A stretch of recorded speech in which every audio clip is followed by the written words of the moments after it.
Abroad లో MBBS చేయాలని చాలా మంది అనుకుంటున్నారు. ఈ మధ్య కాలంలో జార్జియా చేయాలని చాలా మంది అనుకుంటూ అప్రోచ్ అవుతూ ఉంటున్నారు సార్. సో మరి ఫస్ట్ ఆఫ్ ఆల్ పేరెంట్స్ కానీ పిల్లలు కానీ ప్రతి ఒక్కరు ఆలోచించేది ఏంటి, కంట్రీలో ఏముంటుంది, అక్కడ క్లైమేట్ ఎలా ఉంటుంది, సేఫ్టీ ఉంటుందా మా పిల్లలకి అని చాలా మంది ఆలోచిస్తూ వర్రీ అవుతారు. అబ్రాడ్ లో ఎంబీబీఎస్ చదువుకోవాలనుకున్న ప్రతి స్టూడెంట్ యొక్క పేరెంట్ ముందుగా చూసుకోవాల్సింది ఏంటంటే first thing safety and security.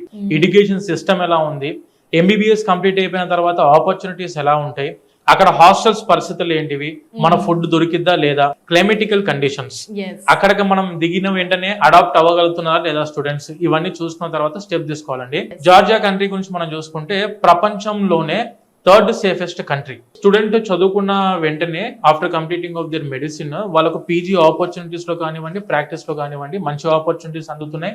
Bengaluru క్లైమాటికల్ conditions తో ఉన్న సిటీ ఏదైతే ఉందో Tbilisi, it is a warm place of Georgia. Tbilisi is called as a medical city of Europe.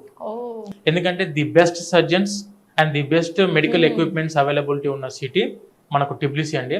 Clinicals లో కానివ్వండి, ఎడ్యుకేషన్ పాయింట్ ఆఫ్ వ్యూలో కానివ్వండి, క్లైమేటికల్ కండిషన్స్ లో చూసుకున్నా, safety and security point of వ్యూలో చూసుకున్నా, జార్జియా కంట్రీకి వెళ్ళి ఎంబీబీఎస్ చదువుకోవాలనుకున్న ప్రతి స్టూడెంట్ కి ఎక్కడా కూడా ఏ ఒక్క ఇష్యూస్ లో కూడా మనము టెన్షన్ పడడానికి అవకాశమే లేదు జార్జియా కంట్రీ గురించి.